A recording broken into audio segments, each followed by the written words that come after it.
সামনেটা দেখেই মনে হচ্ছে যে কি দেখাতে যাচ্ছি। আজকে আমি দেখাবো হচ্ছে পাঞ্জাবি, আবার কিছু পেন্টিং এর পাঞ্জাবি এসছে এবং তার মধ্যে অবশ্যই রয়েছে কিন্তু পুরনো কলকাতাও।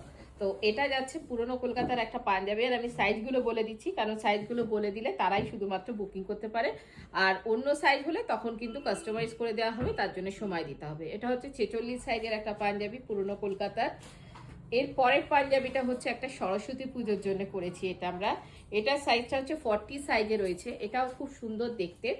এটা হচ্ছে একদম সরস্বতী পুজোর জন্য একটা পাঞ্জাবি। সরস্বতী পুজো কেন, এটা সরস্বতী পুজোর পরেও পরা যাবে।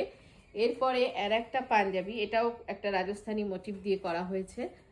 এটা একটা পাঞ্জাবি। আজকে পেইন্টিং এর পাঞ্জাবি অনেকগুলো দেখিয়ে দিলাম, আবার পুরনো কলকাতাতেই চলে এলাম আমরা।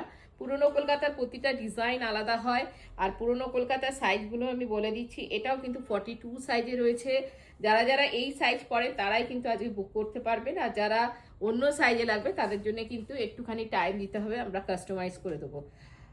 এটাও সরস্বতী পুজোরই আর একটা পাঞ্জাবি, খুব সুন্দর দেখতে। প্রত্যেকটা কিন্তু হ্যান্ড পেন্টিং এর পাঞ্জাবি, আর প্রত্যেকটা ডিজাইন কিন্তু একদম আলাদা। এমন নয় যে বিভিন্ন কালারে একই ডিজাইনের পাঞ্জাবি হয়, আমাদের মঞ্জুরি বুটিকে কিন্তু প্রত্যেকটা ডিজাইন একদম আলাদা থাকে। এটাও গেছে সরস্বতী পুজোর আর একটা পাঞ্জাবি।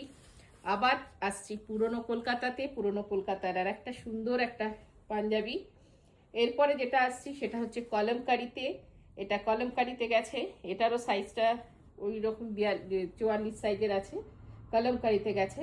এটা যাচ্ছে মেদিনীপুরের আর্ট, এটা মেদিনীপুরের পটচিত্রের ওপর গেছে। এটাও খুব সুন্দর দেখতে এক পাঞ্জাবিটা। আর এটা তো গেছে পিছুয়াই পেন্টিং এর ওপর, আমরা তো বলেইছিলাম পিছুয়াই পেন্টিং এর পাঞ্জাবি করব। আর এই ধরনের পাঞ্জাবি পেতে হলে কিন্তু অবশ্যই চলে আসতে হবে আমাদের কেষ্টপুরে মঞ্জুরিস বুটিকে।